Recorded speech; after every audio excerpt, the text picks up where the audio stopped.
AP kabaddi association అధ్యక్షురాలిగా Prabhavati, కార్యదర్శిగా శ్రీకాంత్, ఇతర సభ్యులు ఏకగ్రీవంగా ఎన్నికయ్యారు. ఏపీ ప్రభుత్వం క్రీడలకు ప్రోత్సాహకాలు అందిస్తుందని, ఏపీలో కబడ్డీ అభివృద్ధికి తమ వంతు సహకారం అందిస్తామని శ్రీకాంత్ తెలిపారు. ఇక ఏపీ కబడ్డీ అసోసియేషన్ ఎన్నికకు సంబంధించి మరింత సమాచారం మా కరెస్పాండెంట్ ప్రసాద్ అందిస్తారు. కూటమి ప్రభుత్వం అధికారంలోకి వచ్చిన తర్వాత క్రీడలకు ప్రాధాన్యత ఇస్తా ఉంది. ఈ నేపథ్యంలో వివిధ క్రీడా సంఘాలు కూడా పెద్ద ఎత్తున తమ క్రీడా పోటీలు నిర్వహించేందుకు ముందుకు వస్తూ ఉన్నాయి. ఈ పరిణామాల నేపథ్యంలో ఎన్నో వివాదాలు దాటుకుని ఆంధ్రప్రదేశ్లో నూతనంగా కబడ్డీ అసోసియేషన్ ఈరోజు కార్యవర్గం ఏర్పడింది. అధ్యక్షురాలుగా ప్రభావతి, అదేవిధంగా కార్యదర్శిగా యలమంచిలి శ్రీకాంత్తో పాటు మరికొంతమంది కార్యవర్గం కూడా ఈరోజు ప్రకటించారు. గతంలో వివాదాలకు ఆస్కారం లేకుండా వర్ధమాన క్రీడాకారులు అలాగే ప్రతిభ ఉన్న క్రీడాకారులను గుర్తించి వారిని మరింత ప్రోత్సహిస్తామని నూతన కార్యవర్గం చెప్తుంది. మనతో పాటు అధ్యక్ష కార్యదర్శులు ఉన్నారు. శ్రీకాంత్ గారు చెప్పండి, ఈరోజు నూతన కార్యవర్గం ఎన్నిక తర్వాత కార్యాచరణ ఎలా ఉండబోతుంది? ఎందుకంటే గతంలో కబడ్డీ అంటేనే పెద్ద వివాదాల కేంద్రంగా మారింది, ఒకరి మీద ఒకరు విమర్శలు చేసుకున్న పరిస్థితి. ఇప్పుడు కూటమి ప్రభుత్వం తర్వాత ఎట్లా ఉంది క్రీడలకి, ఎలా ముందు భవిష్యత్తు ఎలా ముందుకు వెళ్ళబోతుంది? సార్, వివాదాలన్నీ కూడా కోర్టు పరిష్కరించేసింది. అందువల్ల ఏదైతే ఫెడరేషన్ గుర్తింపు ఉంటుందో ఆ సంఘానికే మనం ఆంధ్ర కబడ్డీ అసోసియేషన్గా గుర్తిస్తుంది. ఈరోజు ఈ అసోసియేషన్ నూతన కార్యవర్గం వర్ధమాన క్రీడలను ఎలా మీరు ప్రోత్సహించబోతున్నారు? టోర్నమెంట్కి సంబంధించి ఏ విధంగా కార్యాచరణ ఉండబోతుంది?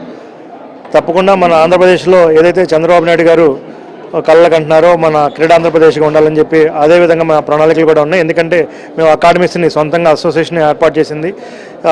మా రెగ్యులర్గా ప్రతిభ ఉన్న క్రీడాకారులందరికీ విజయవాడ రైల్వే స్టేడియంలో ఒక 360 రోజులు క్యాంప్స్ను పెట్టడం జరిగింది. అలాగే రీసెంట్గా మేము ఖేలో ఇండియాలో మెడల్స్ కూడా సాధించడం జరిగింది. ఆంధ్రప్రదేశ్ అది ఒక చరిత్ర. అలాగే రానున్న ప్రో కబడ్డీలో కూడా మన ఆంధ్రప్రదేశ్ ఇంతవరకు ప్రాతినిధ్యం ఉండేది కాదు. ఇప్పుడు ఈ సంవత్సరం మినిమం 3 నుంచి 4 వరకు ప్రాతినిధ్యం వహిస్తారు.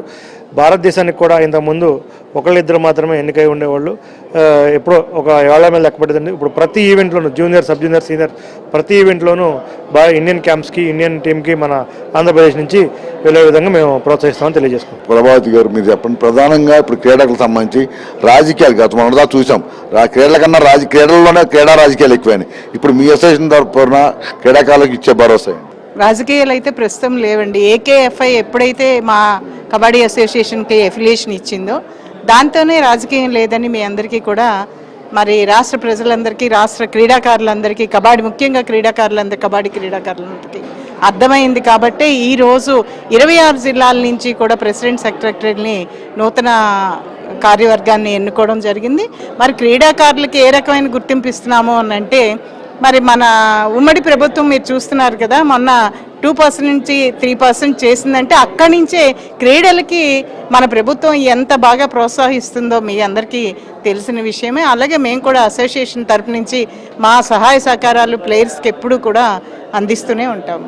తప్పకుండా భవిష్యత్తులో ప్రతిభ ఉన్న ప్రతి క్రీడాకారుడు పై స్థాయికి వెళ్ళే విధంగా, అదేవిధంగా ప్రతి ఉద్యోగం మారే విధంగా తమ ముందు కృషి చేస్తామని శ్రీకాంత్ అలాగే ప్రభావతి గారు చెప్తా ఉన్న పరిస్థితి కనిపిస్తుంది. వీళ్ళ స్థాయితో వరప్రసాద్, ఏబినాన జ్యోతి, విజయవాడ నుంచి.